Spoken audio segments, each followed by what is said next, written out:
राधे राधे। आप सभी को शटतिला एकादशी की ढेर सारी शुभकामनाएं। मित्रों, धार्मिक शास्त्रों के अनुसार शटतिला एकादशी का महत्व इस कदर है कि जितना पुण्य हजारे वर्ष की तपस्या, पूजा, कन्यादान और स्वर्ण का दान इत्यादि करने से होता है, उससे कहीं ज्यादा पुण्य फल एकमात्र शटतिला एकादशी का व्रत उपवास रखने से प्राप्त हो जाता है। शततिला एकादशी व्रत कथा के अनुसार प्राचीन काल में मृत्यु लोक में एक ब्राह्मणी रहती थी। वह सदैव व्रत किया करती थी। एक समय 1 मास तक व्रत करती रही। इससे उसका शरीर अत्यंत दुर्बल हो गया। वह अत्यंत बुद्धिमान थी, लेकिन उसने कभी देवताओं या ब्राह्मणों के निमित्त अन्न या धन का दान नहीं किया। इससे प्रभु ने सोचा कि ब्राह्मणी ने व्रत आदि से अपना शरीर तो शुद्ध कर लिया है, अब इसे विष्णु लोक तो मिल जाएगा, परंतु उसने कभी अन्न का दान नहीं किया है, इससे इसकी तृप्ति होना कठिन है। ऐसा सोचकर भगवान ने भिखारी का वेश धारण करके उस ब्राह्मणी के पास आए और उससे भिक्षा की याचना की।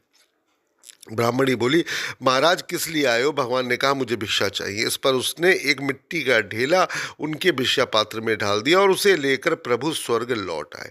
कुछ समय के पश्चात ब्राह्मणी भी शरीर त्याग कर स्वर्ग में आ गई। उस ब्राह्मणी को मिट्टी का ध्यान करने से स्वर्ग में सुंदर महल मिला, परंतु उसने अपने घर को अन्नादि सब वस्तुओं से शून्य पाया। कहा कि पूरे घर में सिर्फ शानदार महल जैसा घर ही है, बाकी की एक भी चीज खाने पीने की नहीं है। ब्राह्मणी अत्यंत घबरा गई और प्रभु के चरणों के पास जाकर कहने लगी, प्रभु, मैंने आपके अनेक व्रत आदि से आपकी पूजा अर्चना की, परंतु फिर भी मेरा घर अन्न आदि सब वस्तुओं से शून्य है। इसका क्या कारण है? इस पर भगवान बोले, पहले तुम अपने घर जाओ, देव स्त्री आएंगी तुम्हें देखने के लिए। पहले उनसे शटतिला एकादशी का पुण्य और विधि सुन लो, तभी द्वार खोलना। ऐसा सुनकर वह अपने घर गई। जब देव स्त्री आई और द्वार खोलने को कहा तो ब्राह्मणी बोली, आप मुझे देखने आई है तो शटतिला एकादशी का महात्म्य मुझसे कही। उसमें से एक देव स्त्री ने शटतिला एकादशी का महात्म्य सुनाया।